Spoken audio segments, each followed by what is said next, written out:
Bonjour les amis, j'espère que vous allez bien. Je peux partager quelque chose avec vous aujourd'hui. Hier a été une journée extrêmement stressante. Hier, c'était vraiment stressant et beaucoup de choses en même temps, beaucoup de pensées. Et des fois, tu as l'impression que avec le temps, le stress va partir. Tu as l'impression que plus les années avancent, plus tu prends de l'expérience, plus le stress s'en ira. Mais dur est de constater, ou bien difficile est de constater que le stress ne part pas. Le stress ne diminue pas. Hier, j'étais au travail ici, je viens d'arriver au travail. Hier, j'étais au travail et puis j'ai entendu des bruits dehors, hors du magasin. Et je suis venu pour voir ce qui s'est passé. Il y a une cliente du moins qui était venue pour prendre sa commande. Voilà. Et quand la cliente voulait prendre sa commande, il y a son enfant qui criait sur elle. Et je suis sorti, voilà, en bon, en quelqu'un qui veut faire du bien. J'ai appelé le garçon à côté. Il doit avoir peut-être 12 13 ans, mais il est grand, il n'était pas vraiment taille. Et sa maman est vraiment petite de taille, voilà. Et je demandais à l'enfant, il dit pourquoi tu es en train de crier sur ta maman? Et que il dit que il s'est énervé et sa maman s'est énervée. Que pourquoi sa maman s'énerve pas que lui s'énerve, que c'est son énervement. Ce n'est pas l'énervement de sa maman. J'ai dit waouh. J'ai dit tu sais, ta maman t'a porté pendant 9 mois dans son ventre et ta façon de réagir n'est pas normale devant elle. Tu ne dois pas agir comme ça. Il y a des mots même que tu ne dois pas dire devant ta maman. Mais comme le monde est en train de changer, j'ai compris que quand tu regardes autour de toi, tu vois les enfants, ce qu'ils font aujourd'hui, ce qu'ils disent, c'est stressant. Moi, ça me stresse. Honnêtement, ça me stresse. Quand je regarde, c'est des choses, je ne sais pas pourquoi ça m'affecte tant, mais ça me fait peur. Quand je regarde le monde aujourd'hui, ça me stresse. Honnêtement, je vois que on est en train de vouloir accorder à certaines entreprises d'aller aider d'autres pays à faire la guerre. On est en train de se préparer à des guerres dans d'autres pays et on vient de découvrir des choses bizarres dans le ciel et tout ça, ça me stresse. Ça me stresse honnêtement et tout me stresse. Et il faut prendre courage. Je ne sais pas si c'est moi seul ou bien si c'est tout le monde. Je ne sais pas si on voit ou bien on ne voit pas ou bien on fait semblant ou bien on... Je ne sais pas comment vous faites, je ne sais pas comment les autres font, mais c'est difficile. Je pense que c'est difficile et peut-être que les gens sont plus sensibles les uns que les autres, mais ce qui est en train de se passer actuellement dans le monde ne doit pas nous laisser indifférents. Il faut qu'on en parle, il faut qu'on dise. Et pour ceux qui sont croyants, je veux vous dire seulement de continuer dans la prière. On en aura besoin.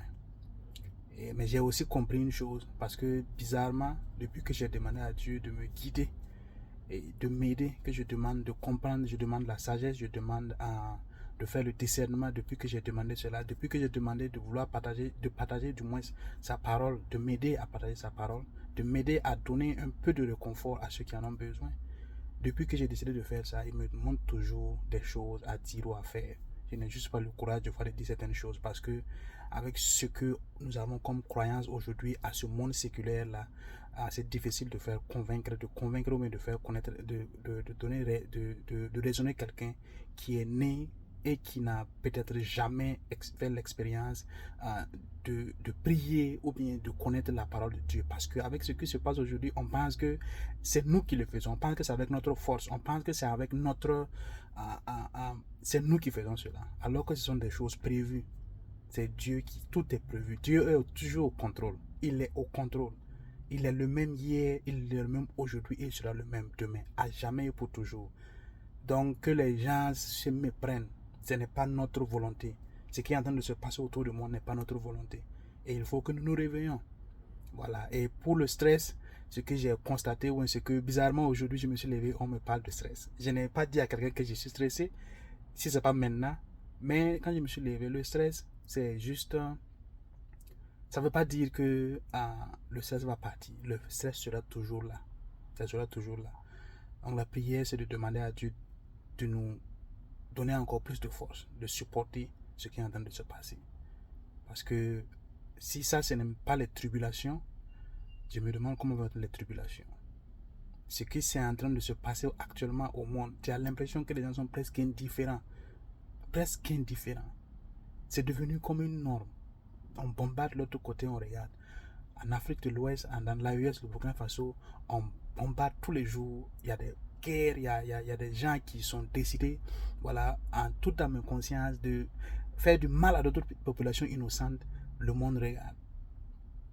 L'Afrique regarde. Le monde, les organisations internationales, ou même c'est international, je ne sais pas comment on les appelle, communauté internationale, on regarde. Vous comprenez que c'est pas normal. Ce n'est pas normal que des choses comme ça se passent. Si on dit que nous sommes des humains, si on dit que des humains, avec cette capacité de penser, avec cette capacité de s'entraider, il y a le président du, comment il s'appelle, le président du El Salvador qui disait que il y a déjà 4 ans, si je ne me trompe pas, au sommet de l'économie. Je ne suis pas sûr, mais j'ai écouté une de ses vidéos où il disait que si le monde décide aujourd'hui, si on décide aujourd'hui que la famine va prendre fin, ça prendra fin. Si la communauté internationale décide aujourd'hui que la famine va prendre fin, ça prendra fin. Pourquoi ils ne le font pas? Greed, l'égoïsme, c'est dommage, c'est triste. Et je vous invite, j'ai des gens qui vont regarder cette vidéo, vont dire, ah, Stéphane est en train de parler de Dieu. Oui, oui, on aura besoin de Dieu. Prenez courage, attrapez vos Bibles, lisez, priez en secret et partagez ce que vous recevez. Les gens en auront besoin. Partagez ce que vous recevez. Ils ont découvert 7 Dyson sphères dans le ciel. Je sais que quand Dieu a fini de créer les éléments dans le ciel, il a dit que ça serve de signe et ça serve pour des changements de saison. Les choses vont changer, les choses sont en train de changer. Et ça me rappelle, quand je regarde le monde aujourd'hui, ça me rappelle au temps du déluge. Les gens ont été prévenus, on les a dit. Pendant presque combien, 100 ans si je ne me trompe pas. Ils n'ont pas écouté. Et le déluge a eu lieu. Et que ce soit dans la croyance ou dans la non-croyance, il y a des traces, il y a des archives qu'il y a eu un déluge. Et quand vous regardez aujourd'hui certains fossiles aux États-Unis ici, en Afrique, en Asie, en Amérique latine, il est dit qu'il y a des fossiles qui ça n'a été possible que d'être fossilisés parce qu'il y a eu un changement brutal. Tout est là, tous les signes sont là pour nous montrer que non, il y a le Dieu contrôle les choses. Et des fois, il vient et il fait une recette. Et on nous dit, les religions révélées nous disent qu'il y aura une recette. Recette, c'est un recommencement. Il y aura un changement. Il y a des choses qui vont changer. Et on est assis, on regarde. Chacun se lève, on court. On court, comme j'aime le dire. On ne sait pas où on va. On ne sait pas où on va s'arrêter. On court seulement. Il faut que, en tout cas, je recommande et j'espère que ce message, quelqu'un comprendra. J'espère que ça rentrera dans l'oreille de quelqu'un. Voilà, je ne suis pas le plus croyant des croyants, mais comme je l'ai dit, et comme le Seigneur le recommande, priez, rentrez dans vos maisons, enfermez-vous, priez fort, dur, priez en silence, priez avec Dieu, priez, lisez la Bible, et ça donne la sagesse, ça donne la connaissance, et ça calme, et comme j'ai dit, ça donne une paix.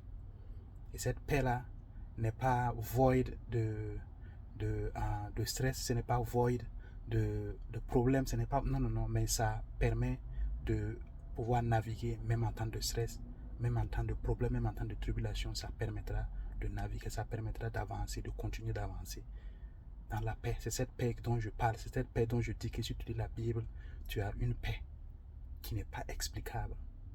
Voilà. Et suivre Dieu, suivre Jésus-Christ, et ça ne veut pas dire qu'il n'y aura pas de tribulation. Ça ne veut pas dire qu'il n'y aura pas de problème. Mais ça veut dire seulement qu'avec lui, on pourra toujours sortir vainqueur et conquérant. Que la paix soit sur vous. Moi, je suis votre frère Stéphane et on se retrouve très très bientôt. Peace.